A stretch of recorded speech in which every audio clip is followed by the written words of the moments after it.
It's a new year and not a new schedule for the Indianapolis Symphony Orchestra. This is the continuation of their 2022-2023 season, and part of that season, several series. They do a classical series, they do a pop series. The rest of the DeHaan classical series, there's a lot of great music to be played, a lot of great music for you to hear. And with us to talk about it and to play a little bit, Kevin Lin, who is the concertmaster for the Indianapolis Symphony Orchestra. Welcome, Kevin. How are you? Thank you. I'm doing very well. Thanks for having me. Now, New York area native, I believe? Correct. So I was born in New York City. My parents were in school at Columbia at the time. Okay. So I was born in that area and kind of bounced around there in northern New Jersey. And so I kind of, yeah, that's where I call home. The big question, are you now a Hoosier? I think so. I've been here 2.5, 3 years now. I feel very much at home. For those who might not be initiated into the world of symphony orchestras, classical music, what exactly is a concertmaster? Sure. So I am the first chair violinist. I'm the one that sits closest to the guy waving the hand, the conductor. Mm-hmm. And it's kind of my job to kind of pull the entire orchestra together and put on great concerts for our community and for the rest of the world. Kind of like the liaison between the conductor, the rest of the orchestra, sort of like that? Kind of like that. I see myself as a glorified traffic cop that sits and plays the violin. So it's a lot of fun, but it keeps me very busy. Now, is this what you wanted to do growing up? I mean, you've been playing this for a very long time, from a very young age. Yeah, my parents started me on the violin when I was 6 years old, and I kind of just did it because I was good at it. I was fun, but it got me to fly to a lot of places, and I traveled quite a bit, and it was really fun, and I kind of just stuck with it. So I do think now, thinking back, that this is really what I was meant to do. What have we got coming up on the classical series? A lot of great shows, composers that the general public's probably heard of, they probably know well, but they might not necessarily know the individual pieces. Sure.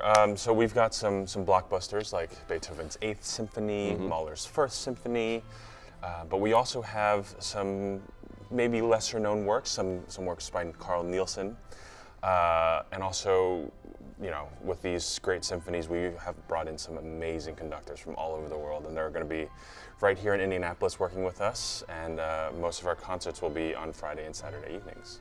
And at the Hilbert Circle Theater downtown, Correct. Which is just a gorgeous place, a beautiful place, wonderful venue to see a show. And yeah, it's a little bit of mix of everything, and you have some wonderful guest artists always to Correct. come in and perform solos with you. Correct. So we have Joyce Yang. She's a household staple name, you know, in the piano world. We've also got we're actually featuring our very own principal oboist, Jennifer Kristen. She is absolutely incredible, and yeah, you definitely don't want to miss that. I love the oboe, and I'm jealous of it because I was a woodwind, a sax Oh, were player. you really? Oh, yeah. And the oboe was always told that's the hardest woodwind to play because of that reed. So I've heard. Yeah, I don't. So I can't wait to talk to her and talk about that performance. So IndianapolisSymphony.org is where you get all the information and where you can pick up tickets to these shows. Everybody talks about the pop series, but man, don't sleep on the classical series because this is it's some of the greatest music of all time. I think so. It's some of my favorites, and I think everything that we put on at the ISO is curated so that there's something for everybody, and I really believe this is some of our best work. Now, Kevin is going to play a little bit for us here. Before that, I remember talking to one of our friends at Time for Three, the former artist in residence with the Indianapolis Symphony, about the age of string instruments, because that is a big topic among violinists, among cellists, bass players, as to whether or not you need to have an old instrument, as in 200 years old or older, or if a newer violin can produce the same sound as, say, a Stradivarius. So just curious, what do you play? Sure, so this is an old Italian violin from 1683. 1683. So it's a couple hundred years old. Wow. But on top of that, I also play on a modern instrument. It's interesting that you mentioned that. I also play on a violin that's made in 2010.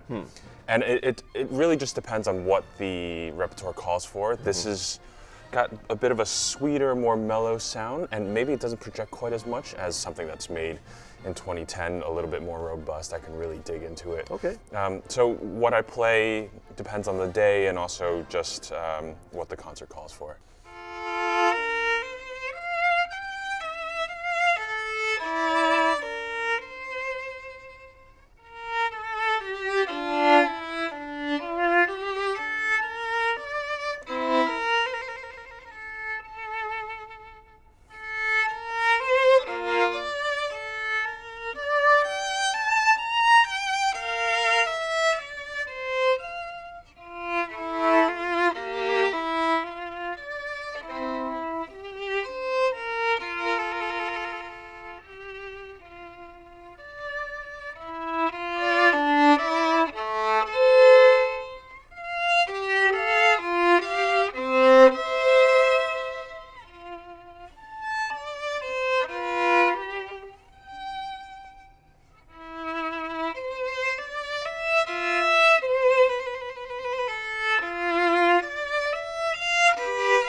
That is beautiful. What was that, by the way?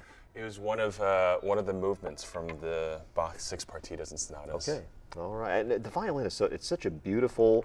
It's one of those instruments, and I don't know if it's a mimicking of certain voices type thing. It just evokes emotion. Absolutely. In you when you hear it, right? The way I think about it, we're trying to emulate the human voice, Yeah. because singing is the most natural way of producing music. And so whenever I play the violin, I try to mimic the human voice in singing if I can. All right, go see Kevin Lin and the Indianapolis Symphony Orchestra. The rest of the DeHaan Classical Series, IndianapolisSymphony.org is where you find out the info. Kevin Lin, really appreciate it. Thank you for having me.